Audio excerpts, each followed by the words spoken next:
It would be an understatement to say cloning was a major part of Palpatine's grand plan. This is obvious to anyone who's even heard of the Clone Wars, since the Grand Army of the Republic was crucial to the establishment of the Empire. But Palpatine saw use for cloning beyond just churning out soldiers. He saw it as a method of achieving immortality as well, a way to cheat death indefinitely. For that reason, he sought to personally consolidate control on cloning as a practice, something we've seen hints of in canon in the Bad Batch. There was one Clone Wars battle that was absolutely crucial in giving Palpatine that iron grip on the cloning industry. A battle you probably haven't even heard of. Today, we'll be telling the story of the Battle of Cartao.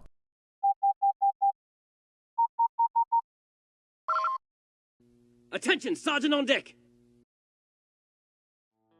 Quick disclaimer. Though we just mentioned the Bad Batch, and we're going to mention it again a bit later, keep in mind that this is all a Legends story, just one with canon parallels.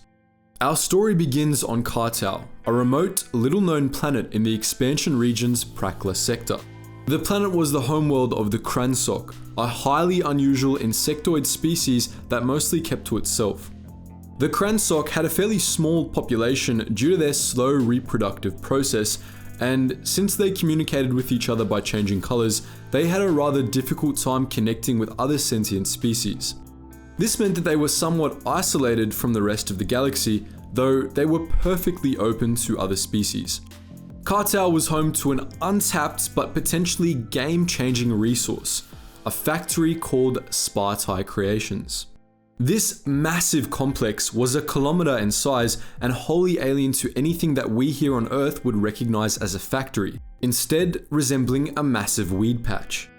Its operation was completely dependent on the Kransok, in particular the Twillers, members of a Kransok subspecies that was connected with the factory's machines. Using a biological process they called fluid retooling, these Kransok were able to completely reconfigure the factory overnight, allowing it to produce virtually anything. The products put out by the Spaarti Creations were better than any competitors on the market, and by a long shot too. One of the products Spaarti Creations happened to be really good at making was clone cylinders. In the cloning market, there were two main options for producing clones. The Kaminoan method resulted in superior clones, but it took a decade at least to produce them. Meanwhile, the Arcanian method only took a few years, but the clones it produced were far less effective. Clones made with these Spaarti cylinders were the best of both worlds. The cylinders produced clones in a year tops, much faster than either of the other methods, and they produced clones that weren't all that much worse than the Kaminoan ones. We shouldn't really need to tell you why this was something that interested the Republic. About a year into the Clone Wars, the Republic discovered Spaarti Creations' cloning cylinders through Kinman Doriana, one of Chancellor Palpatine's aides. The Republic was immediately intrigued, and Palpatine sent Doriana to investigate Cartao. But Kinman Doriana was far from a normal government aide. In secret, he served another master. Doriana was an agent of a man he knew only as Darth Sidious, who, as far as Doriana knew, wanted someone close to the Chancellor to do his bidding. This is hilarious on its own, but it gets better, since Doriana thought he was tricking Palpatine with his double dealing and credited himself for what he surely thought was a 4D chess move. As far as we know, Doriana didn't learn the truth until Palpatine became Emperor, which makes the whole thing even better. Sidious ordered Doriana to sabotage the Cartao expedition and gave his specific instructions on how to do so. Doriana started by seizing Spaarti Creations for the Republic and forcing it to churn out cloning cylinders, a move that drew the attention of the Separatists. When the Seppies learnt about the capabilities of the Spaarti factory, they drooled at the thought of getting new, unstoppable battle droids mass-produced at low cost, and they launched an invasion of Cartao. The Neimoidian-led Cartao Expeditionary Army conquered the planet and seized control of Spaarti Creations, setting it up to manufacture new battle droids for the Confederacy. The Republic responded by sending in the Grand Army. Thanks to the sacrifice of General Fife Tis, the Republic was able to break the Confederacy's blockade of Cartao early on, allowing troops to be landed on the planet. Battle between the Grand Army and the Cartao Expeditionary Army lasted for weeks, during which time Spaarti Creations changed hands several times. Republic forces from the initial expedition remained pinned down inside the facility over the course of the battle, reportedly trying and failing to break out. For a battle in the Clone Wars, the Battle of Cartao was surprisingly delicate. Neither the Republic nor the Separatists wanted any damage to come to the factory and were extremely precise in their attempts to capture it. Battles over small parts of the complex would last for days, not because of how fiercely the two sides were fighting, but for the exact opposite reason. Neither wanted to take risks with the Spaarti technology at stake. Both sides ultimately turned to unconventional means of getting a leg up. The Neimoidian commanders of the Cartao Expeditionary Army took civilian hostages in a bid to force a settlement, while the Republic, under the guidance of Jedi Knight Jafer Torles, led a mission into the factory to free both the hostages and the Republic troops trapped inside the facility.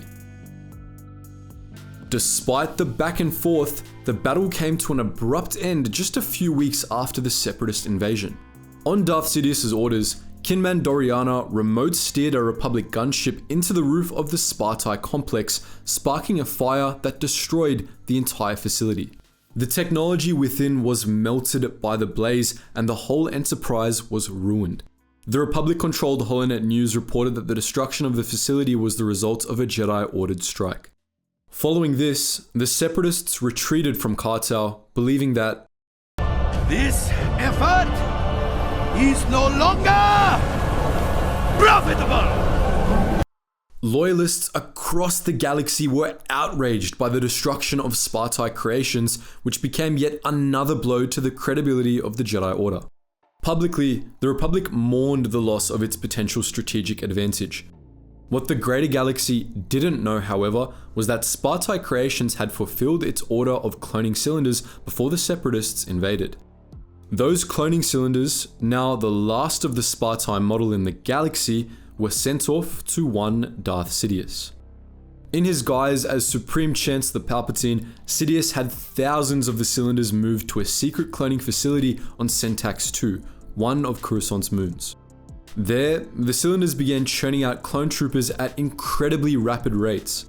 Over the course of the Clone Wars last year, these Spaarti clones were quietly sprinkled into the ranks of the Grand Army of the Republic, blending in perfectly with Kaminoan units. These clones weren't quite as effective as their Kaminoan brethren, but they were effective enough that very few people noticed. The Centax II facility remained a secret until the Battle of Coruscant. At the end of that battle, Palpatine unleashed a secret second Grand Army that the Republic had been building up for years. This included fleets of new Imperator Star class destroyers, soon to be renamed Imperial class, and it also included billions of Spaarti clones, which flooded into the ranks of the GAR. This enabled the Republic to begin a massive offensive in the last days of the Clone Wars, finally breaking the long deadlock with the Separatists and bringing the conflict to a decisive end. These Spaarti clones became the backbone of the Stormtrooper Corps early in the Imperial period.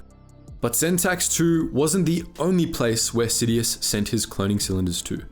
He had thousands more hidden away in a secret facility of his called Mount Taintus, a stronghold on the planet Wayland.